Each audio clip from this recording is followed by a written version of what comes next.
First of all, I would like to say I am not a diagnostician, and I do not pretend to be, and I am not implying that this child, Sir Carter, has autism, nor is it my business. I'm more concerned with the outrage, with the fake outrage that people. This video is only meant to bring awareness to Black children with autism. A few people in my immediate family are autistic, so this is a subject that I care about.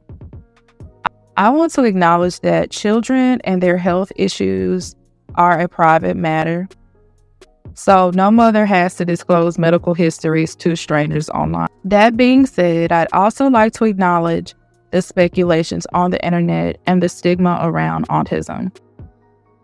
So basically, there have been speculations about Beyonce's son having special needs, as some refer to, or autism. And a lot of people are saying that the Carters are ashamed of him. Are saying this because they don't see Sir at a lot of public outings, and some people have referenced how he behaves or how he looks. And I just want to go over what autism actually is and how a lot of everyday Black caregivers face struggles with not only taking care of their children, but also sometimes not even understanding how to take care of their children. And again, I don't have all of the answers, but I think that it's worth examining and talking about. So first, what is autism? Autism is also known as Autism Spectrum Disorder, or ASD. It is a developmental disability caused. Hi, I'm Dr. Sheldon Horowitz here at the National Center for Learning Disabilities. Welcome to the next of our Ask the Expert video series. Today, what I'd like to do is talk a little bit about autism spectrum disorder, or autism. You'll notice that I use the term autism spectrum disorder because it is in fact a spectrum. It isn't a single disorder. Individuals fall on the spectrum in different ways, having different kinds of skills, different kinds of abilities, different kinds of characteristics, but they all share certain things in common, and we'll talk about those common features and characteristics in a moment. When we talk about autism, we often talk about pervasive developmental disorder, PDD, also referred to as PDD-NOS, or not otherwise specified. We talk about Asperger's syndrome, sometimes referred to as high-functioning autism, and we talk about childhood disintegrative disability or disorder. So what are some of the characteristic features, predominant features of autism? Well, individuals who fall within this autism spectrum disorder have difficulties in social interaction, they have difficulties in communication, and they have difficulties in the area of behavior. People with ASD may behave, communicate, interact, and learn in ways that are different from most other people. There is often nothing about how they look that sets them apart from other people. The abilities of people with ASD can vary significantly. For example, some people with ASD may have advanced conversation skills, whereas others may be nonverbal. Some people with ASD need a lot of help in their daily lives. Others can work and live with little to no support. Because Jason does indeed have autism, of a kind that means he has quite limited language, so that only a very few people, like his dad, James, have the insight it takes for real two-way communication with him. Jason also has a limited repertoire of skills, like tidying up, which he excels at and loves, but in most ways, for meeting his own basic needs, he has to count on constant help from others. And then there is this other factor complicating Jason's journey through life. He is Black. And when you're Black and autistic, you face a set of disparities that significantly raise the challenges. They begin with the fact that when it comes to autism, diagnosis skews white. Neuropsychologist Laura Anthony puts it bluntly. If you're anything other than a 7-year-old white boy, even if you're a 7-year-old white girl, you're less likely to be identified with autism. It's in the CDC's own statistics, where the reported autism rate among black 8-year-olds, 13.2 kids per every 1,000, lags the rate among white 8-year-olds by nearly 20%. Among Latino children, the gap is even larger at 50%. Tennis? Anthony is a clinician and researcher who works with a lot of kids who have autism, like 9-year-old Jaja. She says the undercounting of children of color denies them appropriate care. It happens in part because autism diagnosis is a judgment call on a child's behaviors, and inadvertently, We have a bias, even though we don't want to, that's what autism looks like. Jason, in fact, escaped that particular bias. He was diagnosed with autism at 18 months, which is actually early. Rather, it is another sort of discrepancy that has challenged him, which his mom illustrated by taking us all out on a stroll to where the Des Plaines River, north of Chicago, flows between two communities, Maywood, where she lives to the north and which is mostly black, and to the south, the mostly white community of River Forest. Once you're in River Forest, the services for special needs is like the Holy Grail. The services just open up for special rec, for education, for advocacy, for ABA. So compared to that way where you live, There's no special rec this way. Some children show ASD symptoms within the first 12 months of life, and other symptoms may not show up until 24 months of age or later. Some children with ASD gain new skills and meet developmental milestones until around 18 to 24 months of age. And then they stop gaining new skills or lose the skills they once had. So again, people over the internet have accused Beyonce of being ashamed of her son. Actually, they've accused both parents, Beyonce and Jay-Z. They say again that I'm going to play this video that kind of sums up what a lot of the speculation is towards Beyonce's son. And so Parents to an autistic kid, y'all gotta chill with these comments about Sir Carter being autistic. And I can't tell you how annoying and frustrating it's been to see people commenting about him potentially being autistic simply because Beyonce and Jay-Z don't show him as frequently as Blue and Rumi. And there could be several reasons why they don't show and picture him. Let's be serious for 5 seconds. Shy and introverted children do exist in this world. What's mad annoying is the same people that are over here like, oh, there's something wrong with that baby. Beyonce is just ashamed and is just trying to hide it, are the same people that get on this very app and get in my comment section and tell me that I don't know what I'm talking about, that my kid's just being a kid and I'm over here trying to slap a label on her. But y'all are over here diagnosing her son and slapping a label on him when you have zero expertise and zero experience with autistic kids. Make it make sense. The same way it's not okay for you to tell me that my child is not autistic, it's not okay for you to go around claiming that other people's kids are autistic simply because that child doesn't act the way that you feel that they should act, or because you don't have access to that child in the way that you feel that you deserve. It's giving weird behavior, and I need you to stop. Because weird behavior and weird comments like that lead to misinformation about autism. And that in the end ends up hurting autistic people. And when it comes to Beyonce's 5011 children, I need y'all to keep it real cute. Because it seems like y'all didn't learn anything from talking about Blue Ivy the way y'all did back in the day, which is why now we don't have access to our nibblings. And this is why I got to look at super pixelated photos of the twins, because Miss Honey is sick of y'all. And I won't be surprised if we don't see her kids anymore after this project is wrapped up, because y'all don't know how to act. Let's break the stigma around autism and let's better educate ourselves by being mindful of what we say and do. And if you're a parent to an autistic kid, or you have somebody in your life who's autistic, in the comment section, drop some of the craziest things that you've heard that you want to destigmatize so we can better educate the rest of the world. As always, stay dope. Think that in general, people bully and mock celebrity children, whether they're autistic or not.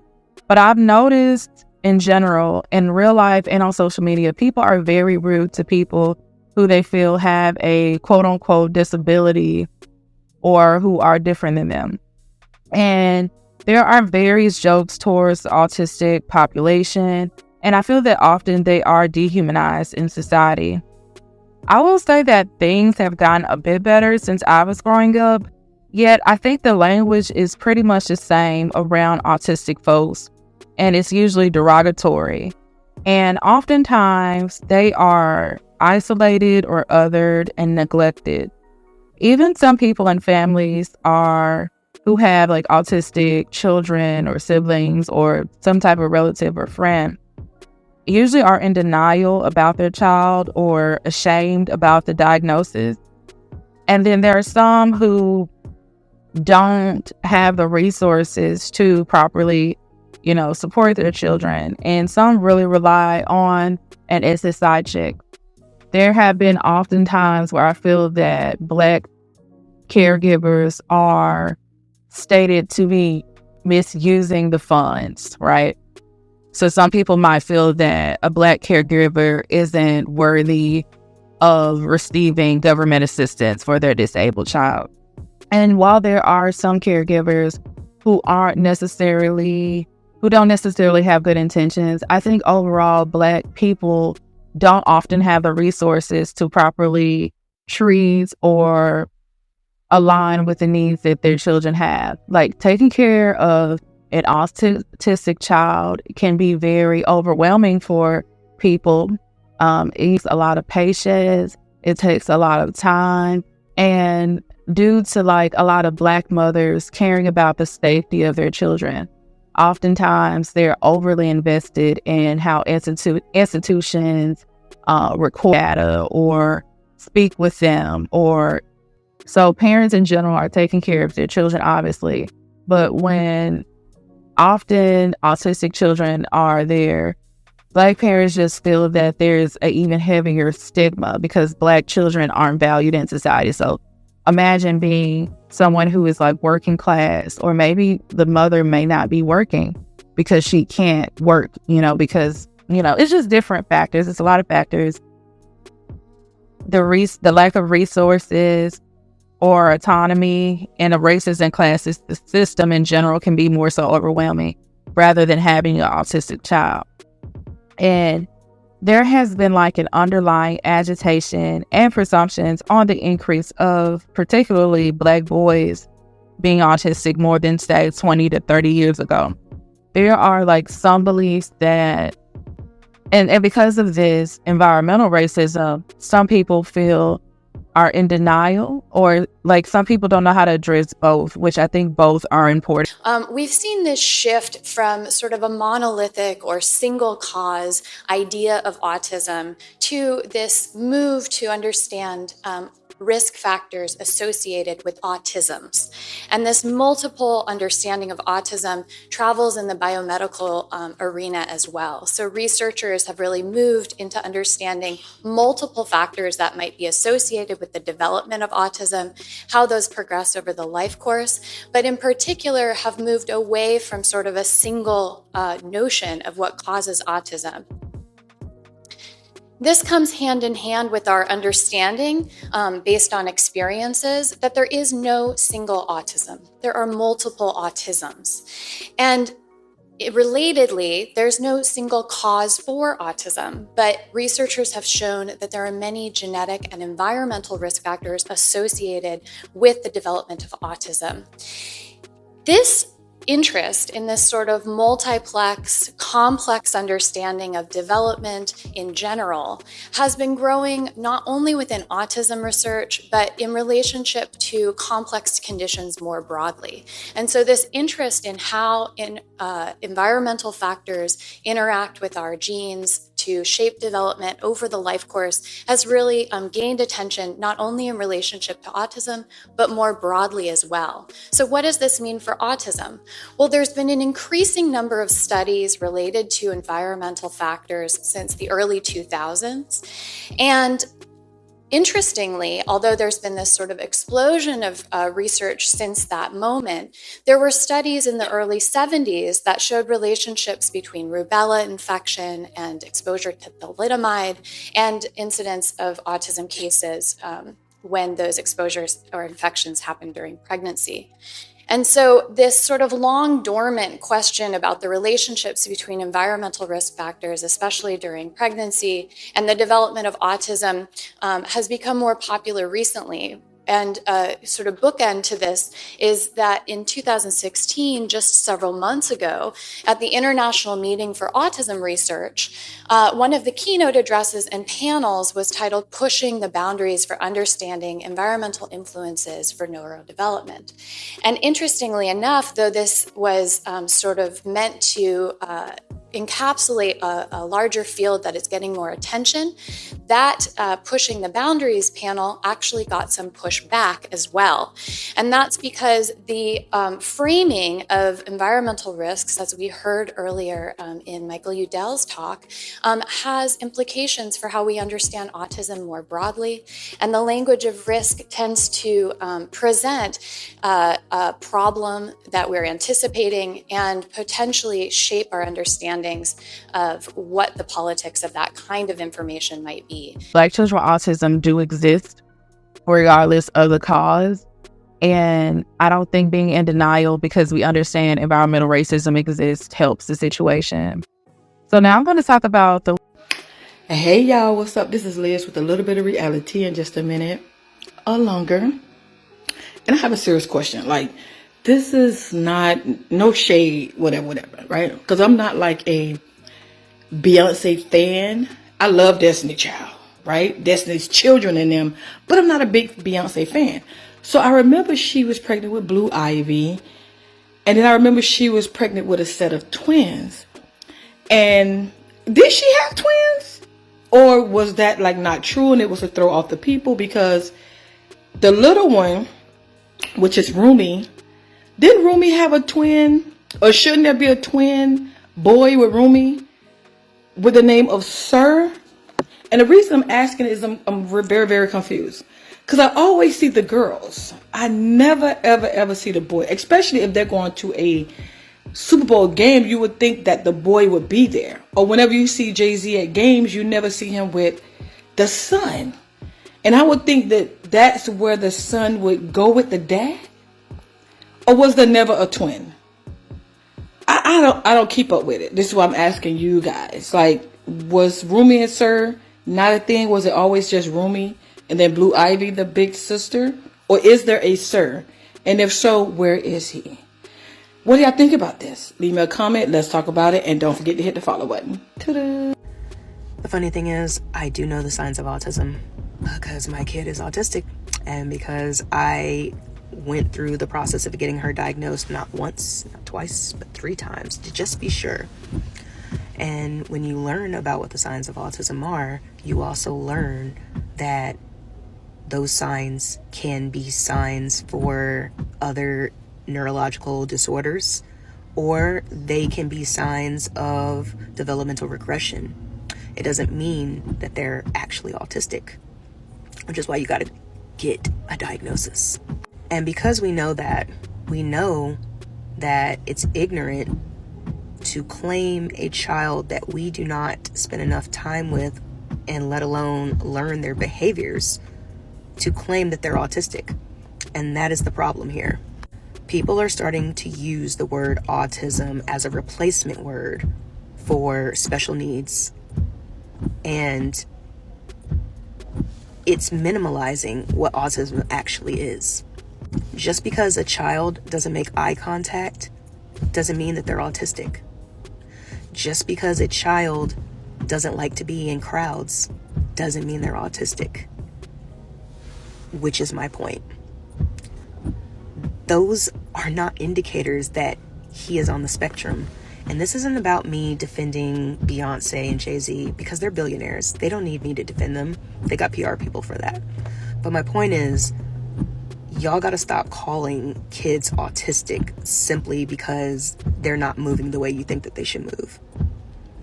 And also, if I'm going to keep it real with you, most of y'all, and I'm not saying you as in this commenter in general, but most of y'all don't give a fuck what autism is, because y'all don't take the time to listen to parents like myself that experience it, and you don't even take the time to follow and listen to actual autistic people on this app.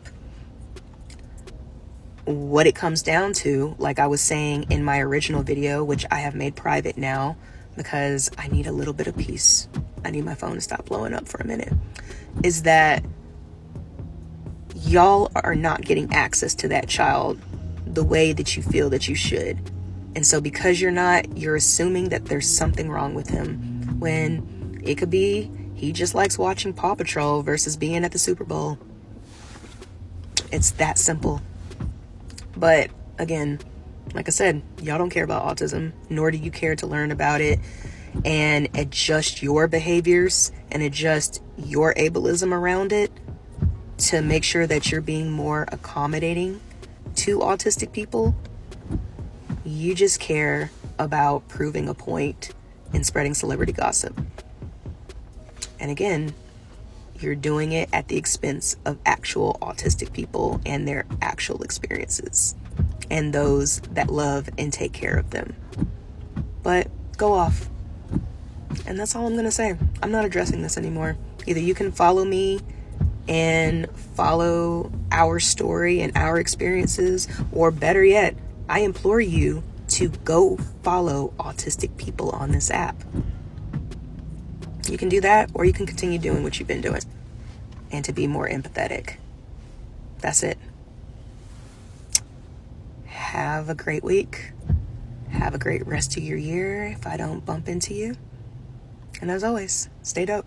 Y'all know what I'm getting very tired of? I'm getting very tired of those people who are constantly asking, where is Sir Carter? Where is Sir Carter? Why does Beyonce never show us Sir Carter? You want to know why she never shows us Sir Carter? It's because of Blue Ivy and the constant bullying that she went through when she was born. Since day fucking one, that baby has been getting bullied for looking so much like her dad. It was ridiculous. And this was during the transit from her 4 era to her self-titled era. And starting this self-titled era, we never got to know any aspect of Beyonce's private life ever again. She'll show us a few things every now and then, like here and there, but like we never knew much about Blue until like she was like 5 or 6, I think. And that's okay. Nobody is obligated to push their child into the media like how y'all want them to, especially Beyonce. We're very lucky to even see Blue Ivy on stage with her mom as often as we do. It's also the fact that y'all think y'all have the professional skills to diagnose Sir with autism. Like, what the fuck? But we never see him. We only see Blue Ivy and we only see Romy. And I know I'm not the only one that thinks this. Y'all be thinking it, but y'all don't want to say it because y'all afraid. Man, nobody's afraid to say anything, man. This is the internet. It's just really none of our damn business. That is their child. They can do whatever the hell they want to do with their children. They can bring their children wherever they want to bring them. If they didn't want to bring him to the game, that's their business. That boy could have been sick or something, so they ain't bring him. Maybe he just didn't want to go, so they left him home with a nanny. You don't think they're rich enough to have a nanny to watch their kid? Like, I don't understand it. Like, that's their child. They didn't want to bring him. They didn't bring him for whatever reason. We don't know, and it doesn't matter. Why do we feel like we got to know these things? Why do we feel like we got to know every single thing about a celebrity, especially when it comes to their children? That's none of our business. That's crazy. That is crazy. Nobody's afraid. Nobody's afraid of the beehive. It's just not our business. But FDM means a lot to me because it's really a unique organization. And so for me, it's actually kind of like a family, like the board members, the founder, like we are all very close. And FDM grew out of other efforts that had existed for a number of years with, various different, independent and collaborative work in the disability space. There were individuals who, for various reasons, we had been working in a lot of areas related to, education, neurodiversity, anti-stigma, harm reduction, and all of these different things, and worked with different entities, but really felt that there needed to be something kind of that brought all of these things together as opposed to it being a little sliver here, a little sliver there. And so, when, Oswin, essentially conceptualized Foundations for Divergent Minds, we were all on board. We felt like this was what our community had been waiting for. There's a really cool story that Oswin tells sometimes about Cassiana stating that basically instead of waiting until neurodivergent children grow up and trying to ameliorate the problems that have happened and put them back together after the world has broken them, how about we try to aim for a world where they don't have to be broken in the first place, where we can kind of, emphasize their strengths and, make accommodations and celebrate wholeness. We fight autism. We come against ADHD. I said it before and I'll say it again. Autism and ADHD are not bad things. Autism and ADHD are social and developmental disorders. They are not bad things that will hurt your children. What do hurt your children is how society looks at us and how society treats us when it comes to disabled people. What does hurt is praying for that kid to not have therapy. Everybody in this world needs therapy, no matter who you are. As a Black man, I say this out of love and anger towards the Black community. We are doing a disservice by saying that disability is bad for our children and for adults. We are not a monolith, we're intersectional. Join me, Holly Robinson Peete, and Storyline Online in celebrating National Autism Awareness Month. This month, I challenge you to help promote autism awareness and acceptance in your community. To learn more about autism spectrum disorder, watch me read my book, My Brother Charlie, on Storyline Online. And to all of our Storyline Online viewers who have autism spectrum disorder or may have a family member or friend with ASD, we see you, we support you, and we celebrate you this April and beyond. Black families raising autistic children and adults may use religion and spirituality to make meaning of their life experiences, to seek guidance, purpose, and peace. Moreover, Black parents make to mitigate stress through religious coping. Black families' religiosity has been viewed as a coping mechanism to deal with stressors and to learn to view autism from a disability-affirming perspective. I think it is important to understand the cultural implications of caregivers, as they are the forefront of autistic children and often need support services for their child and themselves. So in conclusion, I'm going to be honest and say people have an obsession with twins anyway and celebrity children. Beyonce, of course, being their mother doesn't make the scrutiny much less. Sir is privileged enough to come from a wealthy family, and he has a nanny and just a loving family in general, and the resources, whether he has autism or not. I think being raised with autistic relatives gave me a bit of insight and compassion for autistic children. I see them trying to make friends but end up being alone or used for the butt of a joke. We cannot ignore the stigma and behaviors contributed to such stigma. It takes nothing to be kind and educate yourself. I have a college peer who played football, coached, and is an excellent writer and motivational speaker with autism. I asked him what he would like people to know about autistic folks and a movie he best felt represents them. And he responded, "We don't like to be told that we don't look like we have autism, and we do have emotions." The movie he referenced was Temple Grandin's biography. So my closing questions to you all are, how are we treating autistic Black children that we encounter every day, particularly even Black adults? And I'm also going to leave some resources for families who may have children or relatives with autism. There's an organization called Autism in Black, and there is Black Autism Support. Then there's also the CDC and different resources and reports to better understand autism. What are your thoughts on this subject? Let me know down below. And thank you so much for listening to Books&Looks TV. Well, that's a great question. Well, I am learning that autism is hereditary. I have some traits from my mom, who had an adult diagnosis, and my grandma, who says that she's not autistic, but she must be autistic because I have the same traits as her. And if you look down your family tree and see what kind of traits your family has, you might have some.